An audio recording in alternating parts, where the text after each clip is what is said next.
Happy College Bound Wednesday. The topic for today is private schools.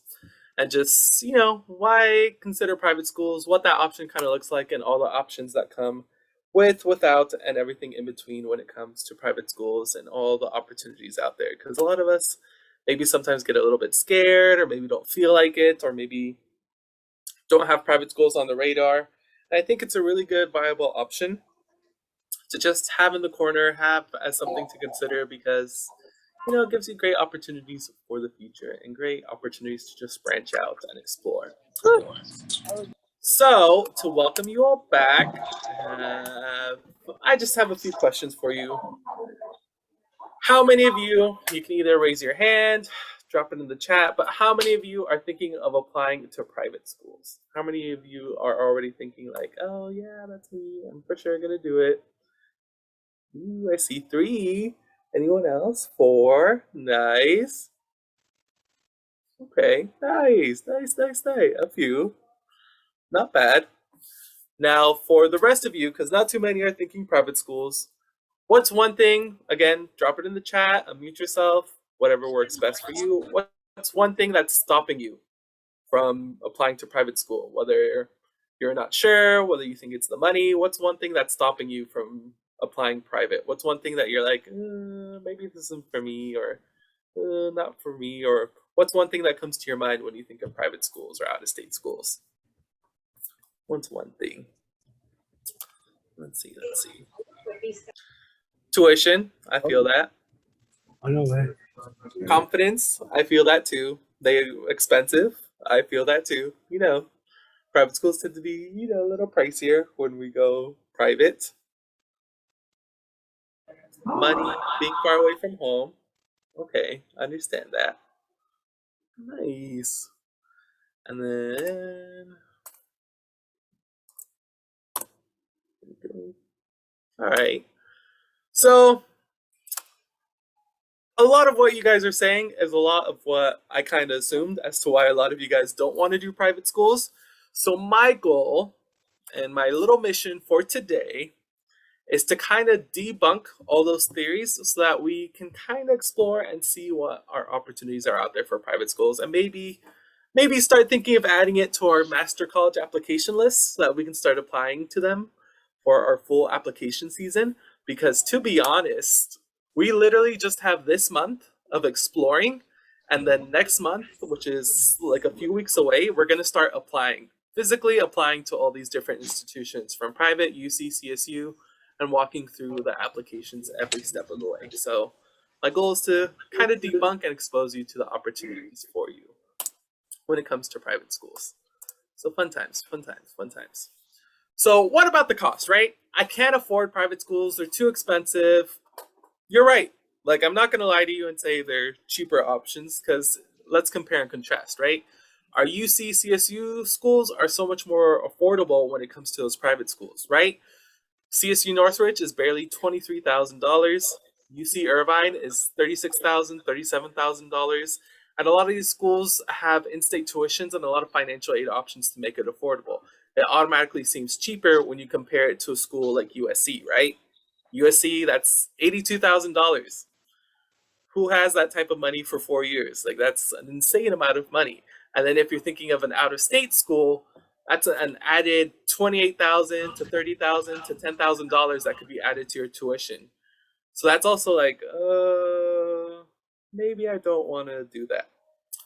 Well, the truth is, when you're thinking of some schools that are out of state or that are considered private, part of the perks of being private is that you get to set your own standards and you get to kind of create your own legislation. So a beautiful school like USC, which even though it's a private school, doesn't have any out-of-state tuition fees. It's the same tuition across the board because it's already so expensive. That's the cost to go to that school, that they've chosen that whether you're coming from Arizona, South Carolina, you don't have to pay any of those fees. Same thing with a nice school like Rice University or Chapman. They're private institutions that are able to void out those out-of-state fees. So, that's taking out $30,000, $28,000. Now, What about those public institutions out of state, like University of Wisconsin or University of Michigan or any of those? Unfortunately, because they are considered both public schools or relying on in-state tuition, they do have that out-of-state fee, but we're going to talk a little bit about ways to kind of make it a little bit affordable. Oftentimes we think and we see the sticker price of each school, but the matter of fact is it's very doable.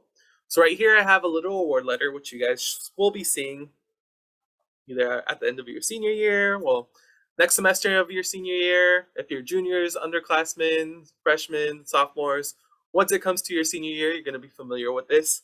And it kind of breaks down the cost of the school and how much they're able to give you. Right, this is for UC Irvine, so you saw the $36,000 and how they're able to give different types of financial aid to cover it. Right, they gave the student $28,000 in free money to be able to make school affordable, so that really makes them not have to pay that much out of pocket. A lot cheaper option, right? Of course, of course, of course. But then let's compare it to a school like USC, right? USC, love it, a huge, massive sticker price. It's a whole cost of $82,100. And within this, you can see where those costs are coming from. Tuition itself is about $60,000. Then you have estimated fees, other costs, everything in between that adds up to that $82,000. But if you look at the gift aid or funds that you don't have to repay and compare it to what you have over here at UC Irvine, you can see the total gift aid for USC is about $70,000. That's a whole bunch of free money. Look at even the university grant or scholarship. They're giving about $52,000 in just free money that students don't have to pay back, students don't have to give back, students don't have to do anything about with it. That's just money so that they can go to the school. And the whole perks or benefits when you're thinking of a private out-of-state school is the fact that they have so much money or so much support for their education, for the programs that they offer, is that they want to connect you and they want to support you by making their school affordable. If you're a student, low income student who has put in a lot of effort, academically, they're trying to make this possible. And one of the fun things about this award letter, it's actually from a student that applied to UCLA, UC Santa Barbara, Santa Cruz, all these wonderful UC schools, even Irvine. Did not get into a single one of those schools. Did not get into any of the UC schools she applied to. But fortunately, she also applied to USC, and USC was the only one that actually offered her and gave her all this money to make it possible. She even got work study and all types of other aid. But the key thing is that it's affordable. It's an option, and it's something that we can all kind of consider. How do they make it affordable? How do they make it accessible to you? Well, there's two key components, and this is something that we're going to be exploring a little bit further, a little bit deeper, is that the way things work when it comes to money, schools, all that fun stuff in between, is that you have your basic application. That's your FAFSA / your California Dream Act. You apply to one or the other, never both, one or the other, and depending on what type of student you are, just talk to your case manager. We can explore a little bit more about it. But what those applications look at is that they create a little snapshot. They create a picture of what your family's financial income looks like. They mainly focus on the household size. They mainly focus on how much money is coming in and what's going on in your life. For some of us, it works out great. For others of us, it's like, wait a minute, we have some other expenses, we have debts, we don't have this much money to be able to afford college, which is where the CSS profile comes in. The CSS profile is the answer or the solution to what makes that $60,000 scholarship available or accessible when it comes to USC or any other private institution or out of state. The beautiful perk about this scholarship is that it adds on to your FAFSA, it adds on or your DREAM Act, it adds more information to it. It assesses and asks about how many bills do you have to pay? What do you have to do for your house? What do you have to pay for housing or your cars or anything in between? How much do you pay in rent? And it truly figures out how much money your family actually has. Sometimes it assumes that your family has a lot of money when you're making, I don't know, like $50,000 and you're a family of 2 or 3, and it assumes that you have enough money to cover college, right? The beautiful perk about this is it says, wait, hold on. The money is being spent other places, and we don't really have enough money to support or pay for that college education. So that's why the beautiful thing about private schools and out of state schools is that they ask for more information, but because of that more information, they're able to give you more opportunities. They're able to connect with you more and able to provide you just a lot more options, even when it comes to financial support and even when it comes to appeal. There's just many more options or opportunities when it comes to the private school because there's just that type of finances or that type of support. So now the other issue that we tend to come across with, right? I don't want to go far. I don't want to go somewhere crazy, crazy far. That's not something that I want to do. So, what do we have to say about that? Well, the fact is, a lot of institutions, especially when you're thinking of somewhere far away, so right here at the top, I have a beautiful, beautiful, beautiful Grinnell College. This is in Iowa. It's a beautiful school, great foresty area, really supportive of their students, has great majors in journalism, communications, also has great support for philosophy, writing. Small liberal arts school, so really likes to connect with their students, and a lot of financial aid is available at the school. They're one of the few schools which I'll talk about later, but is considered a no loan school, meaning they're going to make it affordable to anyone. And then underneath, I have the beautiful Rice University. Great option out there, great type of opportunity out there. And both of these schools are looking for students just like you. They're looking for different types of diversity. They're looking for people from California to add that little sazon, that little extra seasoning when it comes to their institutions. These schools are craving that diversity, craving the opportunities, craving the mindset, craving everything that you offer and bring to the table from your experiences, from your life to everything in between. That's what these schools are looking for. That's what they're looking for, that and to support you with their plethora of resources. Each and one of these institutions has an incredible network. The other perk, if you're really thinking about it when it comes to going far away, is the fact that you're becoming independent. It's really the first time in your life where you're kind of forced to become an adult. And this is the best way to kind of teach you what it means to be an adult when you're so far away from home that you can't easily access being able to go back home or being able to hop on a flight or being able to just, drive real down. When you're going to somewhere far away, you have that independence to not only explore what it means to be an adult, but also build relationships, how to deal with people that maybe stress you out or maybe you're not a fan of, as well as how to deal with real life situations by being responsible. Plus, you get to explore an entirely different area than what you grew up with. And one of the greatest things about that is being able to experience how other people in the world kind of operate or how other people in the country kind of think. Even in places that maybe are a little politically crazy, you can still find some of the nicest people and just the different types of attitudes and mindsets.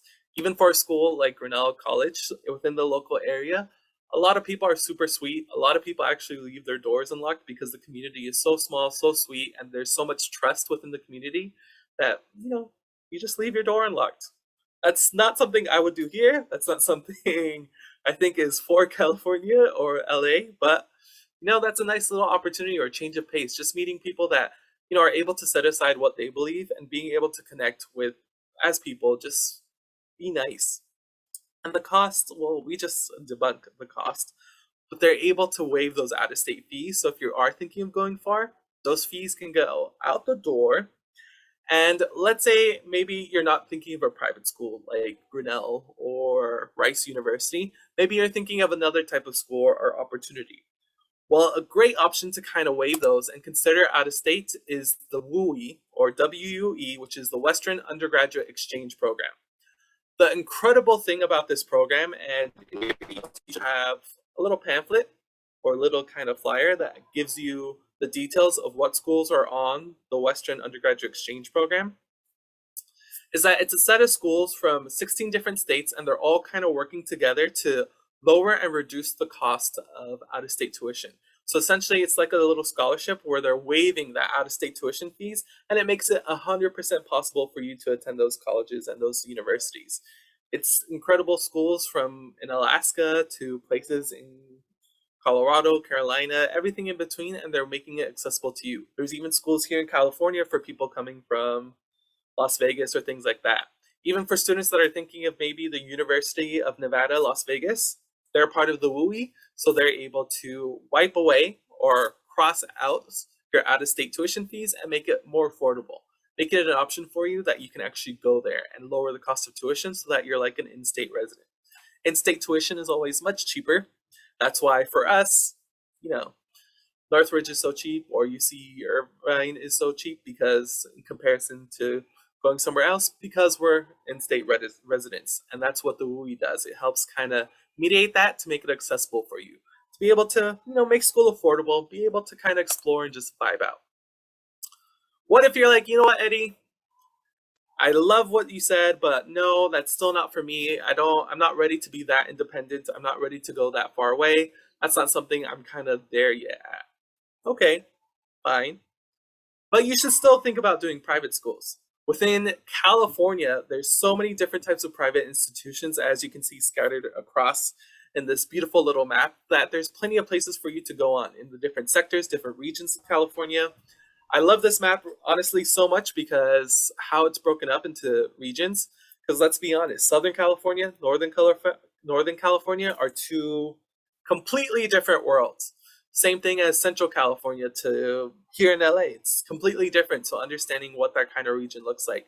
But there's so many different options and opportunities here in California for you to explore.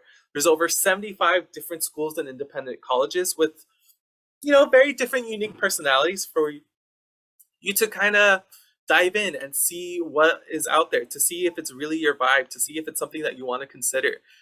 Remember, applying is just to see what's out there. It's casting your fishing net and to hopefully gather some fish. When you get accepted, then you catch your fish. If you didn't, well, oh well, maybe it wasn't a great day for fishing for you. But you want to cast your net wide. You want to kind of plant your seeds everywhere and see what flowers will grow or what will come out of your garden. And there's so many different institutions that offer different just kind of seasonings, different kind of flavors. And just to have a few honorable mentions of some institutions here in California that you guys should maybe consider or just kind of think about. USC is always a great one, right? Everyone knows USC. Trojans, fight, fight, fight. I don't think that's what they say. But, Trojan song. But they're honestly top in every part of their field and top of everything that they offer, which is what makes USC so great. USC has an incredible network. You've heard of the USC network, where there's people in every type of field that are able to connect with you and let you be a part of that industry. Whether it's from pharmacology, whether it's from film, business, media, cinema, art, dance, everything in between, you're able to find someone there. Whether even engineering, they're part of that alumni network that it makes USC so strong, that makes it so tangible, that makes those $80,000 worth it because of that network and because of that connection. Another beautiful thing is that it has very high importance on global perspectives. So there's so many study abroad opportunities, as well as it has a lot of opportunity for you to kind of mix and mingle and collaborate with different areas or different kind of preferences. That's one of the biggest things why USC always asks, like, what are some of your interests? What are some of your interests besides what you're studying? Because it's all about collaborations. It's all about working together. It's all about kind of building together different types of pathways. And I like highlighting it because USC is looking for students like you to kind of support and just kind of make that dream come true. Other great opportunities and options is Mount St. Mary's. Mount St. Mary's is an incredible nursing and medical school. Really, really strong for nursing. It's technically an all girls school. However, when it comes to the nursing program, it's open to any gender.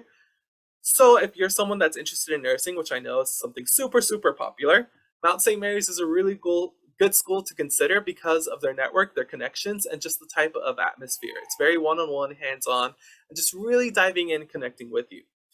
If you're looking for something that's a little bit more flexible, allow for personal growth, a lot of exploration in sciences, then two great opportunities are Occidental College and Chapman University. Occidental College, very small liberal arts school, but it's very well versed in being able to kind of support personal growth, explore the sciences, and it's very well known for its programs in kinesiology and physical therapy. So is Chapman, great biology programs. Chapman's also very well versed in being able to kind of mix and mingle and collaborate with different areas and really kind of explore what you're interested in, or just mix different things that you like. So if you're really passionate about engineering, but you're also passionate about business and you're also passionate about design, you're able to mix it all together and kind of do it all together. Another final little highlight is Otis College of Art and Design. And this is specifically for any of you out there that maybe are thinking graphic design or maybe thinking art or expression or maybe fashion or textiles, anything in those areas. Otis College is within the LA area, close to LAX, and it really offers really unique and colorful perspectives. And it really kind of gives you the opportunity to just see what the school kind of has out there. So that's what USC looks like, right? This one is Mount St. Mary's, very beautiful, again, strong for nursing. Really want to consider it, very pretty, very prestigious.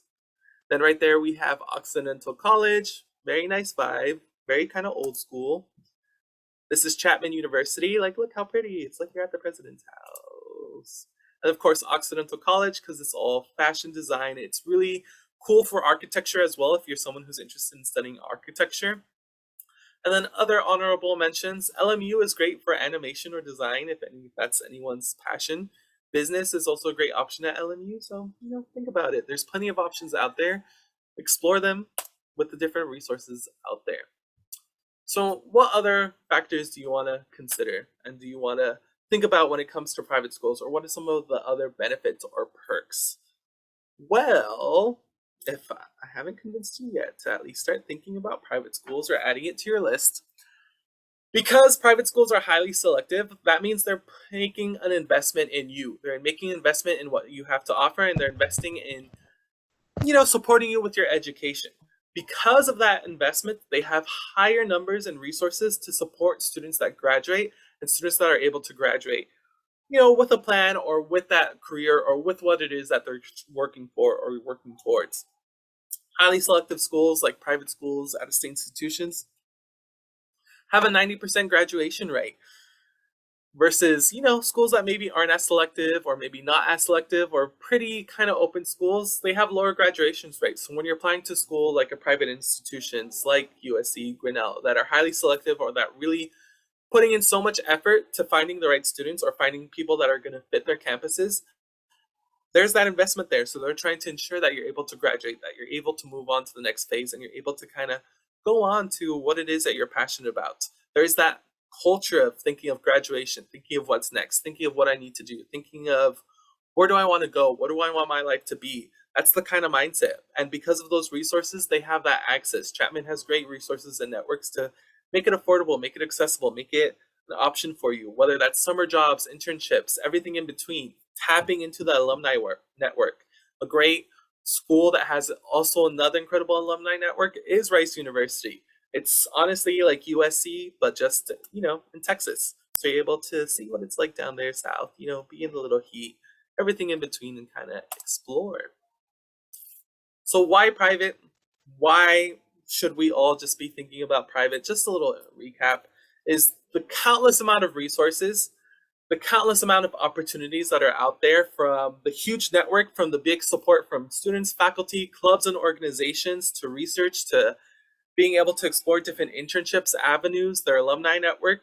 They're looking for diversity. So we're looking for students like you in California, students that, have their own unique stories, perspectives, and their own kind of attitude that's different from anyone else that they're kind of applying to their institutions. Their fat financial aid and support.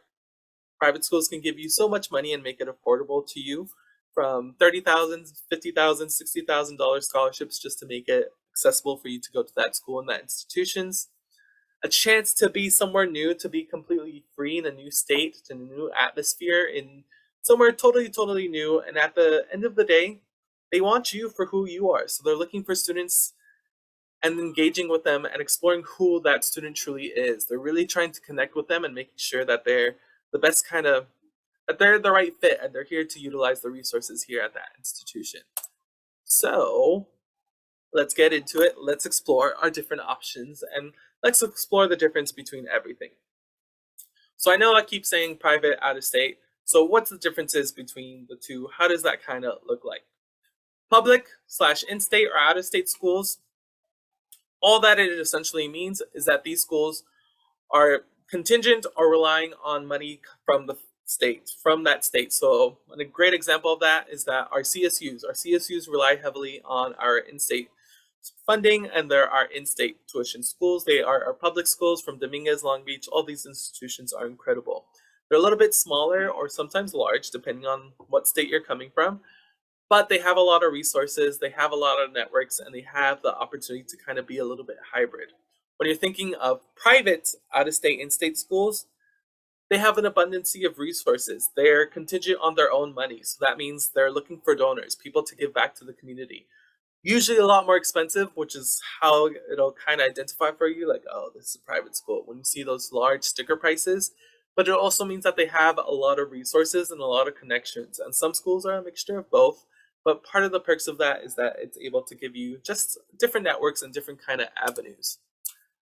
The next comparison is we're talking about liberal arts colleges and universities. What's the difference, right?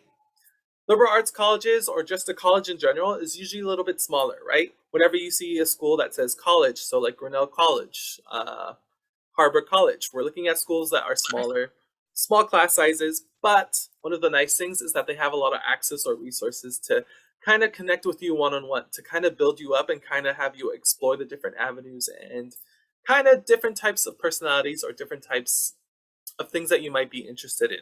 So if you're someone who's a little bit confused or who's a little bit like, I don't really know what I want to study, I'm not really sure what's best for me, I don't really know what's out there, you may want to look at a liberal arts college because it's an investment in yourself and your own education and your own personal development to explore what really matters to you and how to be a high functioning person in society. When it comes to those liberal arts colleges, we're usually just looking at undergraduate level work. When you compare it to universities, so Cal State, like California State Universities, Cal State Long Beach, UCLA, we're talking about huge, massive institutions, anywhere between 10,000, over 10,000 student bodies. So we're talking about a lot of kids coming in. Part of the perks of that is that there's plenty of opportunities, clubs. That also means they have graduate schools. So you're able to do professional as well as pre-professional programs, help you get better associated to go into that nursing field, to go into that engineering field, or to even connect you if you're interested in doing, let's say, a master's program or a PhD.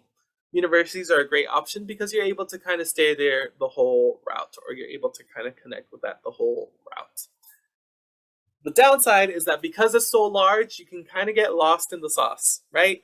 You can get wandering around, not really sure who's coming in, who's going out, because there's so many people everywhere. Same time is that it can be a little harder to get that one-on-one attention and that personal development. But it all depends on you and how you kind of connect with it. But those are the kind of key differences between the two institutions, right? Liberal arts colleges, self-exploration, self kind of discovery. Major university, it's all about career specific help, large class sizes, a lot of people coming in, class sizes of like over 500 or 600 lecture halls, but you still have TAs sometimes to connect with or break that down. So that's what makes it kind of a little bit different. So now let's talk about all the different institutions and all the kind of different options when it comes to private institutions. One of my personal favorites that I always love telling people about, I don't think a lot of you guys really look into them, but that's the best I can do, right? Is colleges that change lives. Why do I love this so much? Because colleges that change lives is a unique kind of opportunity or perspective because their whole focus of each of those institutions is to kind of make you the best version of yourself. They are essentially key core liberal arts schools and colleges. And there's different universities across the nation that you're able to kind of explore and see what works best for you or what really kind of shines for you. We have just a few one right here in California, which is that Mount St. Mary's, but we have plenty of opportunities out there on the coast from schools like St. John's College, Denison College, Kalamazoo, which is a Posse school, Ohio University, Lawrence University, so many different schools, and their whole commitment is to their students and to have access to the different opportunities, have access for a better education, have access to really kind of discover yourself and discover what you want to study, what you want to kind of explore, and really just dive deep into learning and just exploring and playing with your education, not having to have such a rigid path, but really play with your education. And one of the best schools that I love highlighting from colleges that changed lives is the University of Puget Sound. It's a beautiful, beautiful, beautiful, serene school in the state of Washington. You are surrounded by nature, by trees, you have water. It's a little bit surrounded like on the outskirts, But part of the perks of that is that it has great connections for environmental engineering, for environmental studies, great connections for sciences, great support for kind of development and explore that kind of passion for science and everything that you have within it. That's one of their key areas of focus when it comes to the University of Puget Sound. And it's a great little opportunity to kind of get away, but still have a little place that's close by. Then we're here in California with our incredible and illustrious Claremont colleges. Hopefully, you guys have all heard of these. If not, well, let me introduce you to them. There's 7 independent colleges here within the state of California. Claremont, California, Claremont colleges. One of the beautiful things about these schools is that because they're sister schools, which I can show you here, is that I know the picture's a little gritty. Sorry. But maybe this one looks better. So because they're sister schools, meaning all these schools are next to each other, you can intermingle and take classes across each one. That's really one of the beautiful things. So you could be a student at Scripps College, but still take classes at Pomona, still take classes at Claremont McKenna, still take classes at Harvey Mudd, because it's literally a strip of land and it's all these different universities and institutions. One of the perks about these schools and what makes it so incredible or what makes it so great is the fact that these are kind of like the Ivy Leagues of the West Coast. These are kind of our top tier institutions, really here to support students in accessing and having resources to that passion and to that field. Each school is a little bit different, so you really want to kind of be considerate of what school you want to be able to apply to and what school you want to look at. If you're anyone who's interested in computer science, engineering, anything mathematical, biological, then one of the best schools that I'll probably tell you to look at is Harvey Mudd, because Harvey Mudd is the school or one of these schools known for math, science, education, anything along those lines. Let's say you're someone who's a little bit more artistic, right? Let's say you're someone who's more about exploring yourself, a little bit more of the liberal arts school. Then you want to look at a school like Pitzer. Pitzer is very liberal arts, very exploration of your artistic expression and just how you're kind of feeling. Let's say you're someone who's kind of wants to branch out and explore different areas. The 2 best institutions that I think you should look at would be Pomona and Claremont McKenna. Both Pomona and Claremont McKenna are, as you can see, one of the larger portions of the campus, and they have so many different majors and opportunities for you to kind of explore. All of these schools connect together, so honestly, if you are going to Pomona, which, larger acceptance rate, larger school, one of the top tier schools, or one of kind of the standout when it comes to the Claremont schools, you're still able to double dip and take schools within one of the sister schools or one of the partner schools. And I know we said 7, but 2 of those schools are specifically or predominantly for graduate schools or for that kind of support for the future. So our main schools that we're looking at is really Pomona College, really incredible school. Harvey Mudd, specifically if you know that your passion is math, science, really, really hardcore math, science, that's really the school you should look at. Claremont McKenna, the college.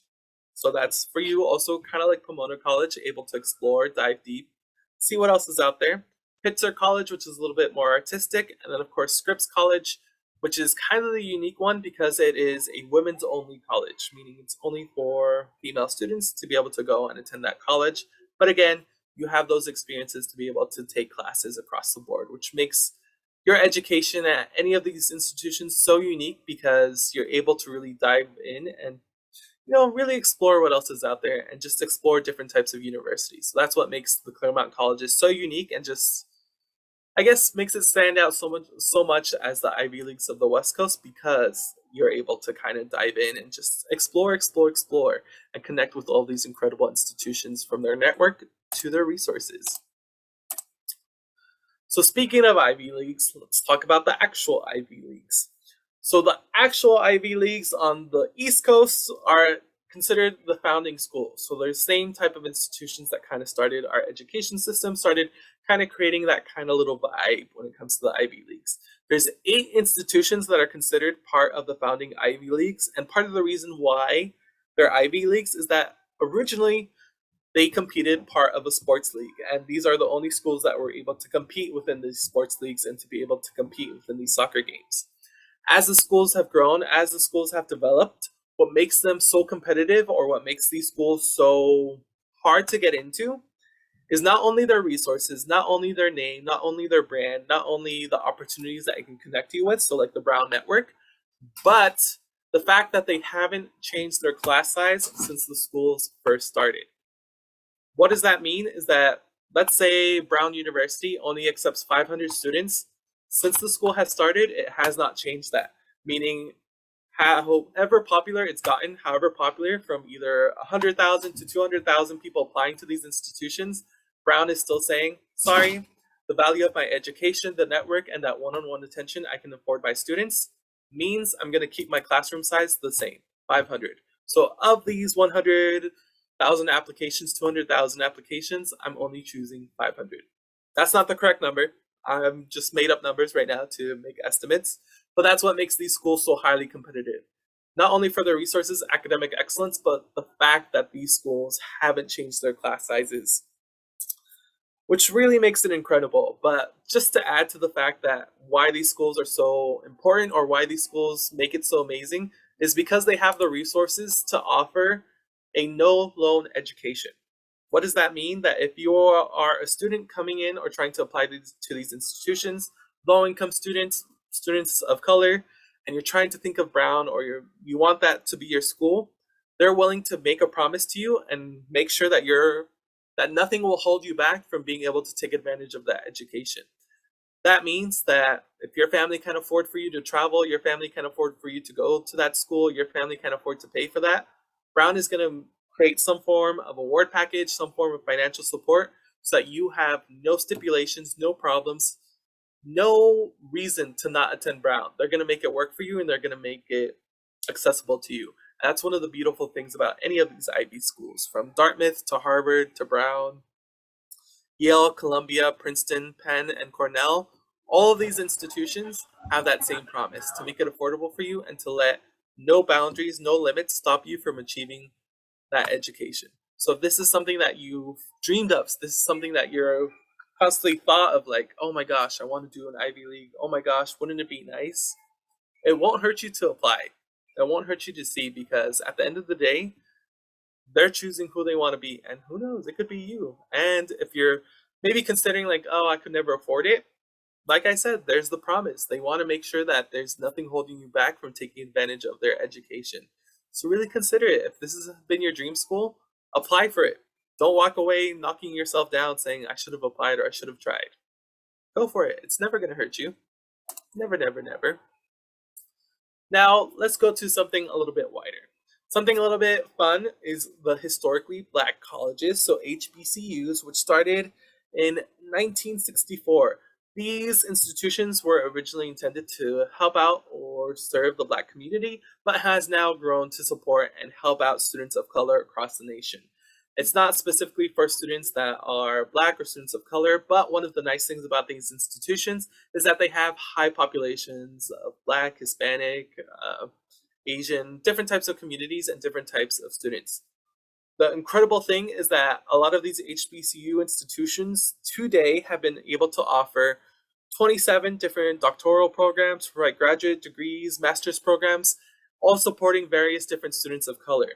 A lot of students, or a great population of students that are of color, black students, have that success from going to an HBCU, have that access to higher education because the HBCUs have that connection, have that kind of resources.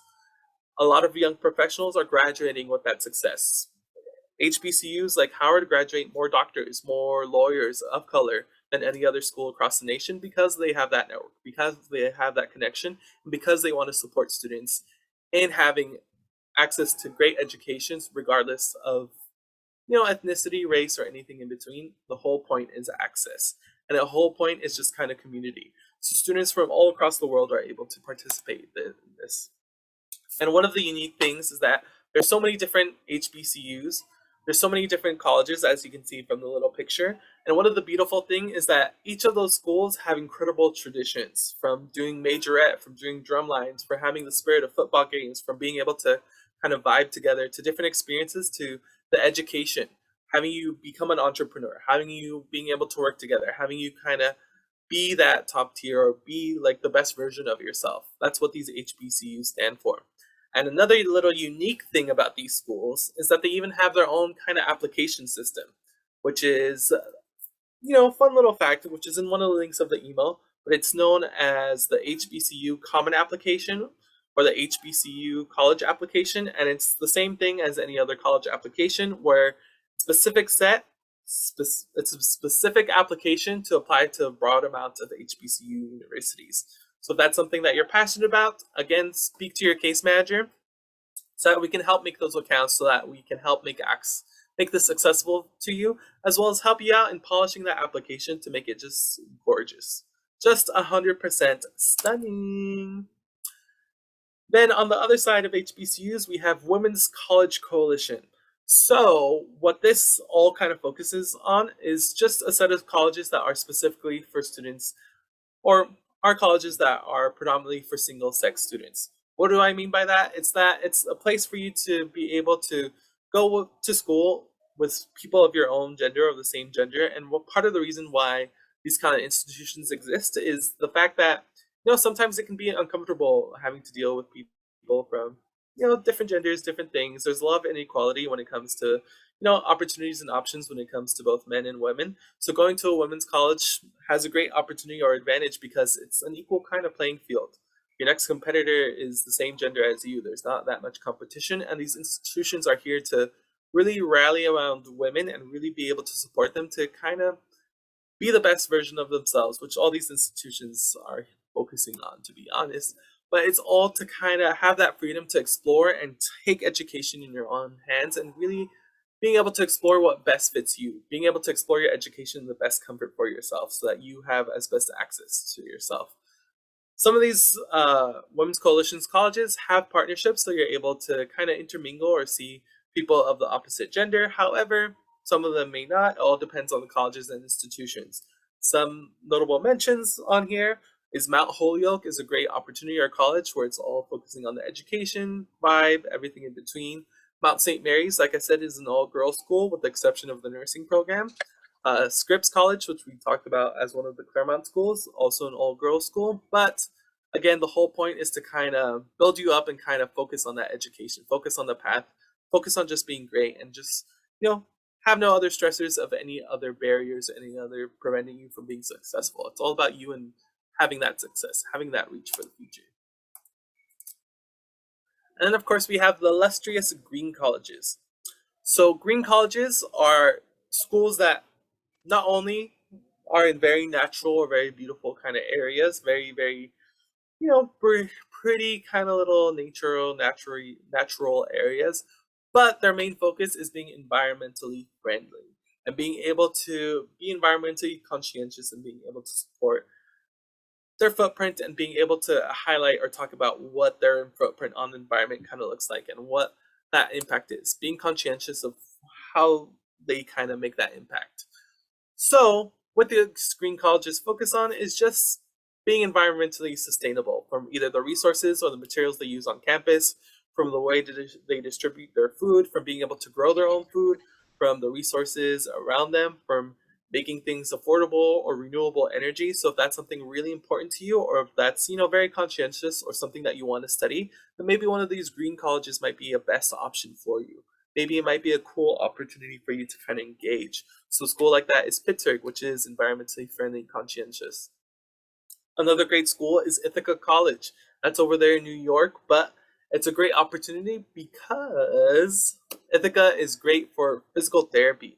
You can actually graduate with being a physical therapy or kinesiology. Well, being a sports therapist or physical therapist within 6 years without having to reapply for their graduate program. So if that's something that you're really passionate about, Ithaca College is a really good opportunity for you, especially if you're thinking of sports medicine or things like that. Plus, environmentally conscientious. We're always happy to hear about that. Always environmentally conscientious. And then, of course, we have Power 150 schools. So Power 150 schools are very, very interesting. Why? Because these schools, their whole purpose of these institutions is to help minorities succeed in receiving higher education. Part of the reason why these schools make this list is the fact of how many minority students are part of that institution, from the various institutions that you see here, from Dartmouth, Dickinson, Duke, everything in between.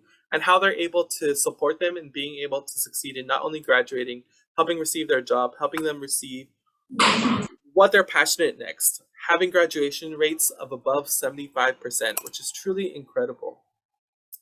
And part of the tiers in which they kind of have, or part of that kind of success of building towards being really supportive towards higher education, really supportive of students of color, is that they have the different types of tiers. So schools that support students of color or underrepresented minorities, so Hispanic, Black, African American, Asian, all those minorities or communities. These schools are here to support you and are making that difference to help engage and have those resources for students to succeed. Great colleges are Brown University, Dartmouth, Pomona College here in California. So again, Pomona College, great school, right?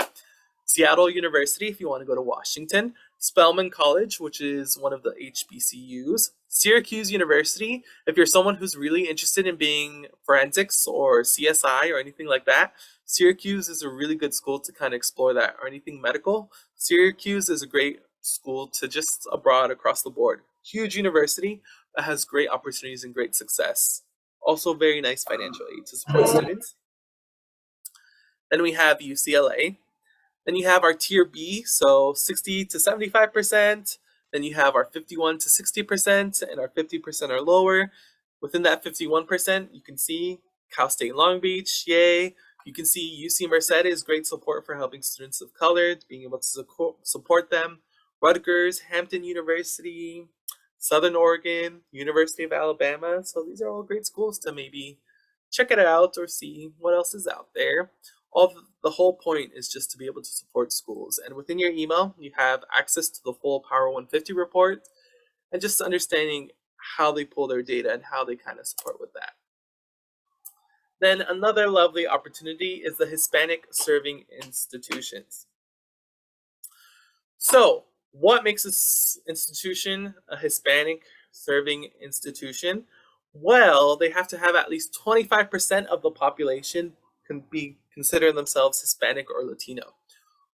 A lot of the goals for these institutions that they're able to support and help out students in succeeding in higher education, being able to help them out when it comes to different types of opportunities and being help them graduate from resources from clubs, resources from programs, resources from different types of success or achievements to help students succeed, help students achieve.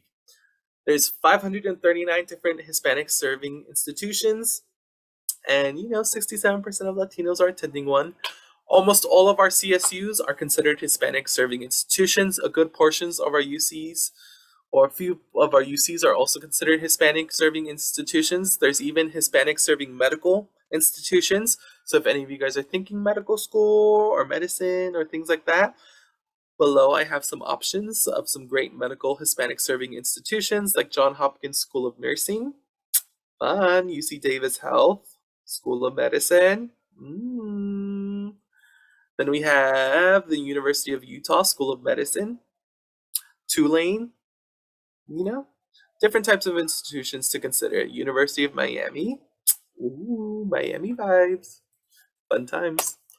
But there's so many different opportunities and options. And then one of my favorites, or one of the big ones to kind of highlight or just think about, is no loan or low loan schools. And what this means is that these are institutions that essentially, like I mentioned earlier, their whole point is to eliminate barriers and to make it affordable for students to achieve education or go for higher education. The whole point is to say, you know what? I'm not going to put any stipulations, or I'm not going to try and stop you from being able to receive education. I want to make it accessible to you. I want to make sure that you're able to come to my institution or university. So I'm going to eliminate offering you student loans. That means that we are going to meet you financially, and we're going to make it possible for you to go to schools. A great example of that is like Tufts University, where sometimes they'll even pay you not only for your tuition or the cost of school, but they'll even give you money for your plane ticket to be able to travel back and forth, for sometimes a little extra money for personal expenses to help you move into the institution. So it all depends on the institution and how they kind of support. And a great example of that is that no loan colleges for all types of students. So these are schools that, regardless of your status, regardless of what's happening, no loans, or they're trying to avoid any type of student debt, which is very high. But if you notice, a lot of our Ivy Leagues, as well as colleges that changed lives, a nice little school that's on there, John Hopkins for medicine, Northwestern University, Pomona College, University of Chicago, fun, Yale University, Grinnell. So their whole goal is to help eliminate or just avoid student loans at all possible. Then you have schools that are considered no loan colleges for low income students. So those are students, and it shows right here on here how much money or what the kind of tap out is when it comes to covering the full cost. And for Tufts, it's under 40,000. Rice under 130,000. So Rice is really trying to make it affordable for students. So if you're a student who's thinking of like, ooh, a great school, Rice is a great school to think about. Uh, Caltech is under 60,000. Colgate is under 125,000. Cornell is under 100,000. So it all depends. But the goal is that if your family makes under that amount, that their whole goal is to eliminate or prevent you from having to take out loans or to try and avoid that as best as possible. And of course, some of our in-state schools do offer the same policies for California, which you'll hear about next week. But UC schools have a blue and gold opportunity scholarship or opportunity plan, where if your family makes less than $80,000, they're going to make it affordable to you to go to that institution for little to no money at all. So we'll talk about that a little bit later, but those are kind of the no loan or low loan options when it comes to our institutions. So, perfect. I only have a little bit left. So I'm pretty sure all of us are like, I'm sold. I'm going to do private schools, right? We're going to apply. That's what we've walked away thinking right now. We're going to say, I'm going to do a green college. I'm going to do a no loan school. I'm going to do a Claremont school. And I'm going to do a Hispanic serving school, right? That's what we sealed the deal with. Well, keeping in mind, each of these institutions have different types of deadlines, right? Because they're private institutions, because they're a little bit different, each of those schools are going to have different deadlines, different things to kind of keep in mind. And if you look within your packets, you have the private school tracker, which helps you in making sure that you are able to keep track and able to see the different deadlines for each school, what type of requirements. The different deadlines that we have is the regular decision, which is the finite decision where everyone has to apply by. After that, the school will no longer be taking. The next option is your early action and early decision. What do we mean by that is the fact that you are applying to these schools early. That means that you are applying roughly about the same time your UC applications do. Part of the perks of that is they're applying in a smaller application pool. You're not applying with anyone else because not everyone's applying early. You're applying in a much smaller group, so you're able to stand out more. You're able to make those connections, and they're putting a lot of effort to really get to know those students and to really kind of connect with you. It does mean you need to put out a solid amount of work, or you need to put a great body of work if you're thinking of applying. The main difference between the two is that one has no commitment. You're just applying early to find out that you got into that school earlier. So really in January, February, you'll find out like, hey, you got in, or hey, sorry, not this time, or hey, we'll put you in our regular decision pool and see what we decide then. The other one is binding. So that early decision means that if you're applying to me early and I commit to you, or I say, yes, I want you, that means you are committed to going to that institution. You have to go there. Regardless of anything else, you're going to be going to that school. Whether you got into UCLA, whether you got into UCLA, if you're applying for early decision to, let's say, Tulane, you have to go to Tulane no matter what. You signed a contract saying if we said yes, you're going to go there. A lot of the scholarship opportunities like Questbridge or Posse operate on this early decision mindset. That if you get into this school, we're going to pay for everything, but you need to go to this school no matter what. No ifs, ands, or buts. The other option is rolling admissions. Rolling admissions is for schools that are accepting year-round. So a great example is ASU. So Arizona State University is accepting applications year-round, even with ASU local, so that you're able to start, let's say, plans don't work out or things happen in your life, you still have a chance to go to those institutions and you're still able to apply. They're just, spread out broadly until they fill up all of their spots when it comes to accepting students. How do you know when they're due? How do you know when to keep up? Within your email, lovely, lovely, lovely, you have this little PDF which has all of the Common App school deadlines. It has each institution's what type of school it is, whether it's a women's college, co-ed, what deadlines they have and what they offer, from early decision, early action, um, early restrictive action, rolling admissions, everything in between, whether they're looking at test scores or no test scores.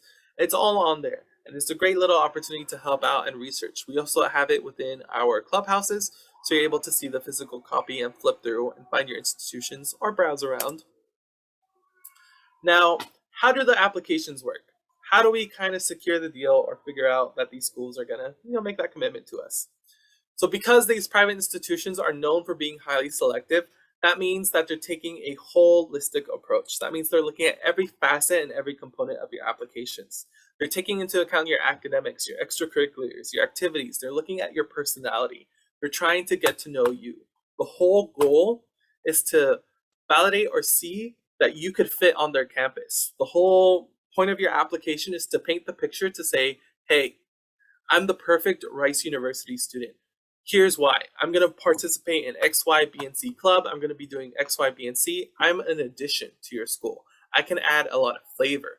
I can bring so much to the table that you need me at the school, because without me, that incoming class is going to feel different.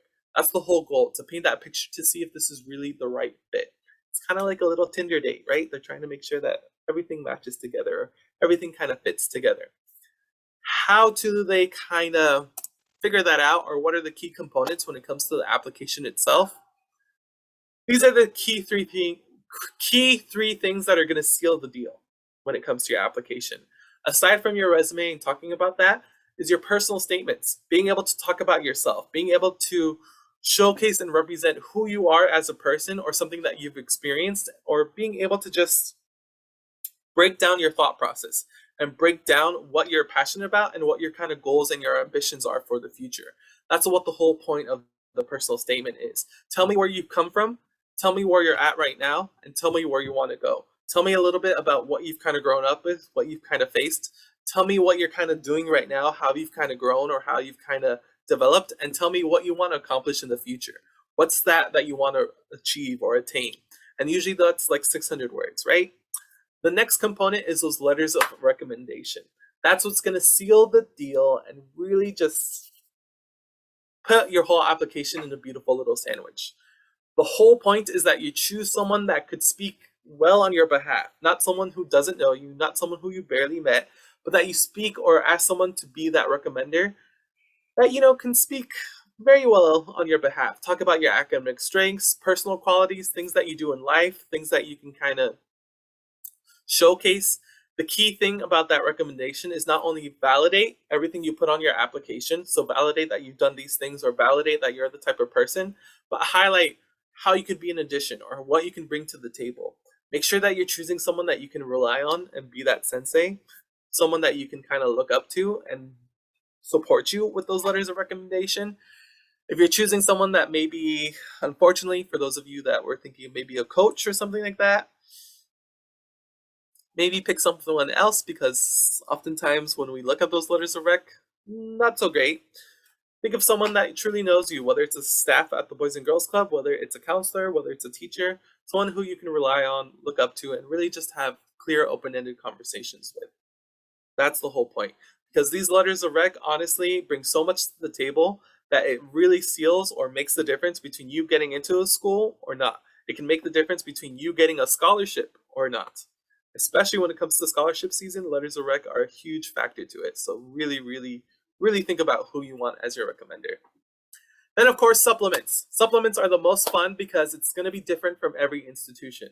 I break them up into these three kind of different categories. You have your art supplement, which is about your talent, your strength. If you're someone who's thinking of doing like anything artistic, film, media, anything like that, a lot of institutions are going to ask you for a supplement. Showcase your body of work. Show me what you have to offer so that we can decide, this is the best fit for you. The second type of supplement is the flattery supplement, right? That's where they're really trying to figure out whether you've done institutions as to why you want to be at this school. Why do you want to be here at Rice University? What types of things or what types of programs do you want to participate in? Why did you choose Rice? What about this school is so amazing? They really want to see that you've done your research and you know for yourself that you're going to be an addition. You're going to be an asset and you can be someone truly on campus. Then you have your why this program application. Why do you see yourself coming to this program? Or why do you want to be a part of this program? How are you going to impact this program? Or the fun ones, which is I just want to know a little bit more about you. I'll never forget USC, how it has that beautiful little supplement application of what would be your hashtag or what is your hashtag. And you have to come up with that and define or explain what that kind of is. The reason these schools ask for supplements is entirely and wholeheartedly because they want to get to know you better. They want to make sure that they understand that you're the best fit for that institution. Now, you may ask yourself, where do I apply, or what are the different types of applications? These are the three different types of formats that you're going to be able to see. You have the common application, which is a general application or the originator. One of my personal favorites to kind of look at because it's one simple streamlined application that you can send to multiple institutions. And the Common App has countless over 500 different institutions across the nation that you can apply to. And the beautiful thing is that Common App, why it works, is that it allows the school to be a little bit more personalized by allowing them to add supplements. It's up to the school whether they want to say, yes, I want a supplement, or no, whatever you're asking on the Common App, that's sufficient enough. So it really gives that school the flexibility, and it kind of makes it relatable to you. I don't know if Mr. JC wanted to add anything or no. Yeah, I just like to add within the Common App. I'm not sure if all high schools are starting to incorporate this, but within the Common App, a lot of schools are asking you guys to do the Naviance website because a lot of teachers are finding that it becomes easier to request for letter of recommendation and transcripts through Naviance. So I just kind of want to add that within the Common Application that makes it so less makes it easier for students sometimes when it comes to requesting because a lot of counselors get busy through Naviance. But that's it, Eddie. Oh, awesome. So it makes it really streamlined. Ask for your counselor to submit that profile. It's going to ask for letters of recommendation, but it's a really cool program. The counterpart to it is the coalition application. So the coalition is like the same concept, but the one thing that I like about it the best is that it tells you automatically, as you put in your information, what schools you qualify to apply for free. There's no limit, there's no boundaries. The whole point of the coalition app is for access, for students to have access to the application for different programs, to have access to these institutions. Plus, if you're someone who's an underclassman right now, the Coalition app is a great opportunity for you because it has a digital locker. It allows you to kind of submit and upload assignments so that assignments, papers, essays, anything in between. So that kind of makes it easier for the institutions to have access if you release it to them or share it with them. Even transcripts or anything in between, Coalition all has it up to date. One of the things that I don't like about the Common App, and this is the one thing that is my little pet peeve of it, is it has a system, because depending on the school, so like USC wants to see all of your grades, is when you have to input your grades. But, that's something that we kind of deal with. Aside that, if you ask me for my personal preference, I enjoy the Common App a lot more because it's a lot more user-friendly, it's a lot more streamlined, and it makes it a little easier to, maneuver. And then, of course, there are some schools that are just so picky or so selective that they have to have their own university application. A great example of that is Georgetown University, where they're saying, not the Common App, not the Coalition, none of you have the right format in which we want to figure out if this is truly a Georgetown student. You have to apply through our application system, and that's how we're going to make that decision because we know how to ask these questions or to validate that you are that kind of student. I had a little video, one of the biggest decisions. We're going to go back to it. So what does it all come down to? What does it all kind of play out to? Is at the end of the day, these schools crave diversity. They want you to be on campus. They want you to be part of their institutions. They want you to apply. That's why they send out so much email. That's why they have so many bulletin boards. That's why they have those commercials. That's why they have that kind of brand that goes with them, because they want you to be a part of that student body. They're looking for students that are, can be part of their family. Even when it comes to admissions, a lot of times, schools are saying we want more students from California. We want more diversity within our schools. We want more students from this type of background. We're looking for people that come from different types of walks of life. Even from the Midwest, from the Northeast, a lot of schools will say, like, we want to diversify our student population. We want to add more flavor to it. So let's look little bit harder for students that fit in these backgrounds, or let's try and make it accessible for students from these different backgrounds to be a part of our institutions. That's the whole kind of point. And at the end of the day, regardless of the institution, you make that experience incredible. You can make that, a unique, truly powerful experience because the school does not make you, you make the school. Whether you're going somewhere far away in the middle of nowhere, you can make that truly accessible and truly a fun experience for yourself, from being able to take advantage from the resources to the clubs and truly immersing yourself in the institution. Take advantage of the opportunities, take advantage of what's out there, take advantage of just taking the chance of going for a private institution. And within your email, I have these links, but this is another reiteration of the links. This is all to help you research or explore any of the institutions that we talked about today, from college niche to explore students across the nation, across the world, the no loan or low loan schools, the green schools, women colleges, California independent colleges and universities, Ivy League schools, from HBCUs, colleges that change lives, Claremont schools, the Power 150, the Hispanic serving institutions, big future to help you sort through different types of institutions based on your major or your personal assets. California Colleges also has an option to explore different types of institutions. Then you have connections to the WUI or the Western Undergraduate Exchange, the Common App, the Coalition App, the HBCU application, and of course QuestBridge. Because if you're thinking of some of these institutions, then maybe QuestBridge might be an opportunity for you to kind of explore. But any questions?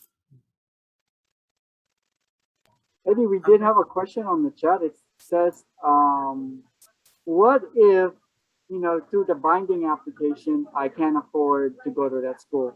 Would they force me to go to that school?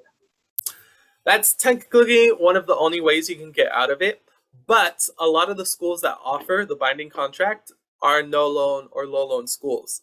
So really, they're going to try and make it say, like, hey, we have the financial aid package to make it work. So there's no excuses now. You committed to this institution or you committed to this deal. So a lot of those schools, like if you think about it, offer a lot of financial aid or are their whole goal is to eliminate barriers. So that's why I didn't bring it up earlier, because usually if you're applying to a school like Tufts and you're doing that early binding contract, Tufts is going to pay you out and say, no, we're going to make it work. No excuses. But technically that would be like in scholarships, like in grants. So like if you remember the award letter from USC, it's considered a university grant. So part of the reason why they ask for that CSS profile is that it's additional money that the institution can give you, because so many people are donating, so many people are giving money to the school because of their effort, their resources, that they're able to cut you scholarships or kind of discounts is the way I like to see it. It's like saying, you know what, we're gonna take 60% off your tuition. Here's this grant to make that more affordable to you. You know what, we're gonna take 50% off this. Here's how much money that technically is. That's money that you don't have to pay. You don't have to pay back. All free money to make it affordable. And even with some institutions, it could be considered a scholarship from your GPA, from your interests. Different scholarships might pop up, but that won't be until once you've committed to a school. Even with UC, CSU, some of them offer other scholarships, but you won't receive them until after you've committed to the school, because that's when they can validate from your transcript, from your activities, and say, okay, everything you told us is true. Yes, we can award you this money. Yeah. Any other questions? No stress. I know I'm a little over time, but it's fine, right? This was like the highlight of your day. I know all of you were walking into school and you're like, I can't wait to go to College Bound today. I know it. Like, you guys can't lie to me. No questions? No stressors? No pressures?